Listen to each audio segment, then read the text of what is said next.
Namaskar. I'm Dr. Sonali Naik. Today we are going to read the 15th chapter from Gajanan Vijay Grantha. Before that, let us do a meditation. Sit quietly. Close your eyes. Take a deep breath. Concentrate your attention between your two eyebrows. See in your mind's eye.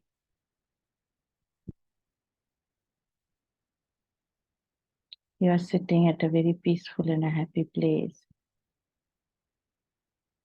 It is the seashore.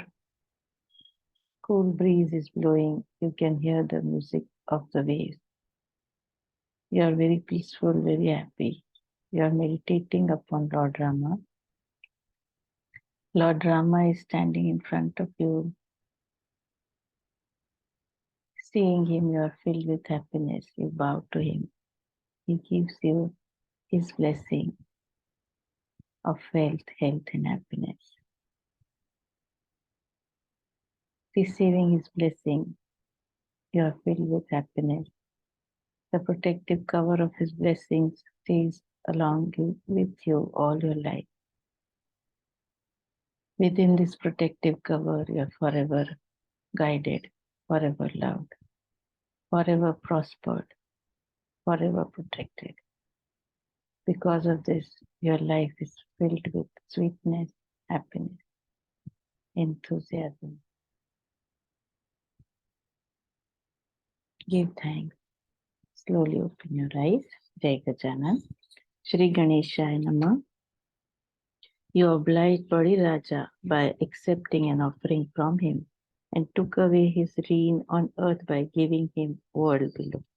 You received a juicy fruit by offering a coconut, yet worked as his doorman due to his extreme devotion to you.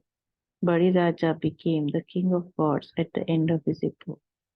You learned the Vedas in a moment. In his reincarnation, this one is the most pious, as you killed no one at the best. You made friends and foes happy equally.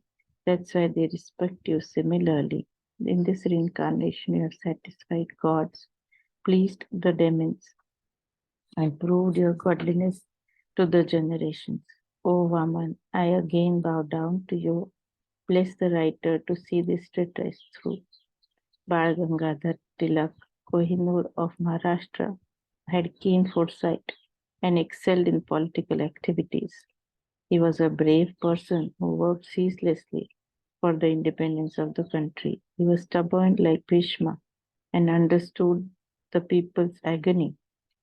He took a vow to liberate the land, which was being ruled by foreign hands. He feared none, as his cause was true. He had command on words like Brihaspati. His fairy writings panicked the ruling community.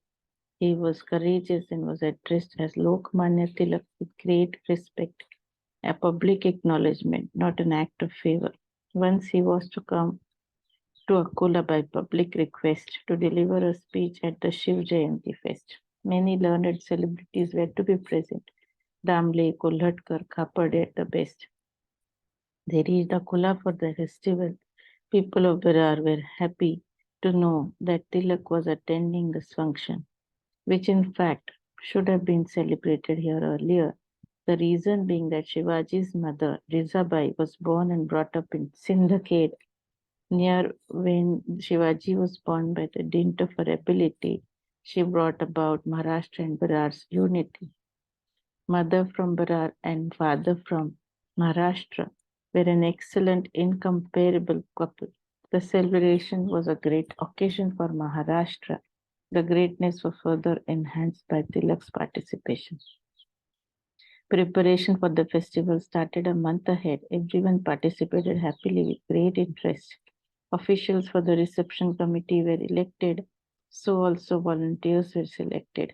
To lend dignity to the function, many people wanted to invite Sri Gajanan. They said that Shivaji's service to the nation was victorious due to Ramdas Swami's benediction. So also Tilak's political uprising should have the saint's blessings. Some others did not like the idea. They said that the saint may come naked and may even strike the Lokmanya. Others disagreed. still insisted that the saint should grace the place. He may at times act queer, but that would not matter. Some said Tilak was a great leader of the nation and Saint Gajanan would definitely attend the function. Most of them supported the suggestion of inviting Saint Gajanan to the function.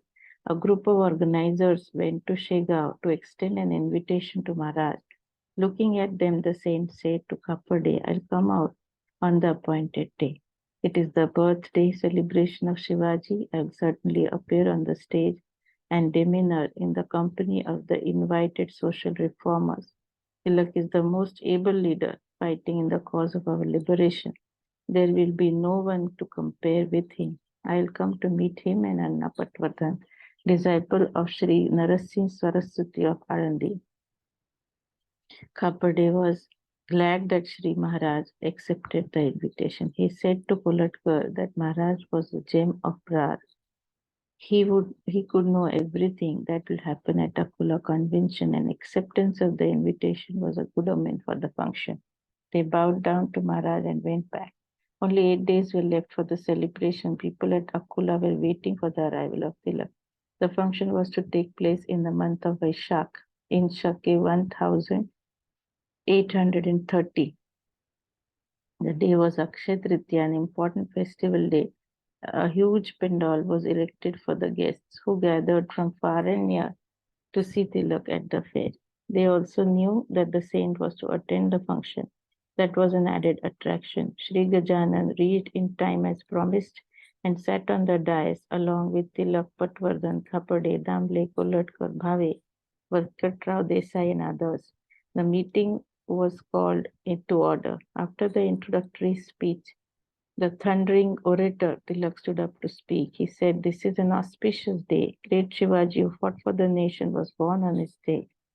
Blessings of Ramdas Swami helped him spread his name all over the country. So will the saints at this blessed meeting. I sincerely hope this meeting is as victorious as great Shivaji's life and achievement. The nation today needs such meetings and functions. The sun of independence has set all over. There is nothing but darkness of slavery in the sphere. Any nation without independence is lifeless. It is necessary to awaken the people to enhance their love for freedom. Can the present government give us this training? Hearing this taunting language directed towards the government, Maharaj got up and smilingly said, Don't say that. It may land you in prison, arrested by the government. Thus saying, the saint started to chant his favorite hymn for some moments. The function concluded with great success. People appreciated Tilak with cheers. But the prophecy of Maharaj came true the same year. Tilak was arrested under section 124. In the face of rulers' strength, everyone was helpless. Renowned lawyers rushed to defend Tilak in the legal process. Other devotees wanted to try the spiritual way to save him from the punishment. Dada Sahib Khapade, a great man from Amravati, went to Mumbai to attend the trial in court. On the way to Akola, he said to Kolatkar, You go to Shekau to seek the saint's favor. Request him to save Tilak from this calamity. I would have stopped here, but I have to rush to Mumbai city. Please go and request for a blessing. Kolatkar immediately rushed to Shigao. The saint was sleeping as he looked on. He slept for 3 days. His life was long. Kolatkar did not move away from there. He was Tilak's ardent follower. Water cannot boil without fire. Feelings of closeness cannot be reflected without affection. Maharaj woke up when 3 days were over. When he woke up, he said, All your efforts will be fruitless. Remember that in spite of the blessings of Ramdas, Shivaji was arrested by the Mughals. There can be no independence unless people suffer. Many instances can be quoted on this. If you remember the story of Kansa, you will understand what I say. I give you a piece of bread. Please deliver it to Tilak at the earliest. Though his going far away cannot be avoided. Kolatkar got confused when he heard this. He bowed down to the saint with respect. He left for Mumbai with a piece of bread. He narrated everything when he reached there and gave Tilak the prasad he had. Tilak was happy. He commented, Gajan Maharaj is a great saint. Events may take a turn, as he said. You will not succeed in this case. Government will follow the law as said. Rules are followed strictly when self-interest is not involved. Maharaj said, I will do some great work. This I am unable to understand. Saints are aware of the past, present, and future. We are ordinary people. Let us see what the future holds. Tilak powdered the bread and ate it, as he had no teeth. Thereafter, he was sentenced to imprisonment and was sent to Mandalay for confinement. There he wrote his treatise on Gita. This was the great work the saint talked about. It has been acclaimed as the best throughout by saints and scholars all over. Many a treatise was written on Gita. Each one interpreted them at different angles. They connected the thoughts with various philosophies. Tilak's work stands aloft in this mingle. This spread his fame worldwide, made him a writer incomparable. Getting freedom wouldn't be as immense as writing this philosophical commentary. Possession is something material and transient. Work on philosophy is permanent. This writing brought Tilak great fame. He has gained an eminent place in the list of philosophers of our time. His work will be read over and over till the sun and the moon shine in the spheres. A Chatpavan Brahmin boy from Karvi, Kolhapur, joined an English medium school. He passed matriculation exams, then he joined college but failed at the intermediate attempt. While reading the newspaper Kesari, he read Oyama Togo's biographies. Like them, he wished to go abroad and get technical training. They brought prosperity to Japan. He wished to do it for his country. He was helpless as he had no money. As all of us are aware, no one helps the poor. He went to Bandara to consult his friend. His friend was a teacher at Monroe High School who heard the proposal with a mind so cool. Though he liked the idea, he had no funds to spare. Nothing is possible without money, dear. The poor have to build castles in the air. Due to the hot summer in Bandara, they decided to go back to Kolhapur. Having heard of the great saint, they got down at Shegaon station. They kept their luggage at the post office and went to the monastery straight. Bowing down to him, they sat there with folded hands. With him is divine power. Maharaj knew the desire of Sridhar. The saint advised him as under. Don't think of going abroad. You can get everything here. Material knowledge is of no avail. Strength of spiritual knowledge prevails. It can bring satisfaction to you. Sridhar experienced a sudden change in his thinking that reminded him of a saint at Karveer who used to talk like this to him. Sensing the confusion in his mind, the saint said a few words kind. Do not leave this holy land. One gets his birth here only if he has credit of good deeds in his hand. Yoga Shastra is superior to any other science. One well versed in it will never care for other branches of knowledge. Knowledge of the self, however, is more superior. Please try to experience that and don't go anywhere.